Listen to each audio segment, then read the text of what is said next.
করতে গিয়ে শিক্ষা খাতে এত, চিকিৎসা খাতে এত, এইভাবে বাজাতে হয় না, রাস্তাঘাটে এত, ধর্মীয় খাতে এত। ধর্মীয় খাতে যে টাকাটা দিচ্ছে, আপনার 2 টন চাউল দিছে, 5 টন চাউল দিছে, 5 লাখ টাকা, 1 লাখ টাকা দিছে, মসজিদের ছাত্রদের জন্য এমপি মন্ত্রীর কাছে গেছেন, উত্তরকে আছে যে এত টাকা পর্যন্ত আপনি দিতে পারবেন।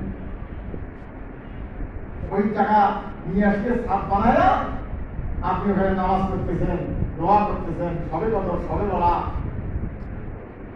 তাহলে দেহরক্ষণ লাইসেন্সের হাত, মদের ব্যবসার লাইসেন্সের টাকা দিয়ে সাহায্য দিলে ওই টাকা দিয়ে ছাপ বানায় আপনি সেই ছাপের নিচে নামাজ পড়েন, আরো দোয়া করেন, আল্লাহ বলি পাগলা হয়ে গেছে আপনার নামাজ, আমাদের নামাজ কবুল করার জন্য। জোরে বলেন সুবহানাল্লাহ। হ্যাঁ, এগুলি কি দোয়া করলে ঠিক হবে? লম্বা মনে করেন 3 ঘন্টা ঠিক হবে, 6 ঘন্টা, 9 ঘন্টা। হ্যাঁ, এই জায়গা মতো লোক পাঠানি দিতে হবে, দেখলে ঠিক করো।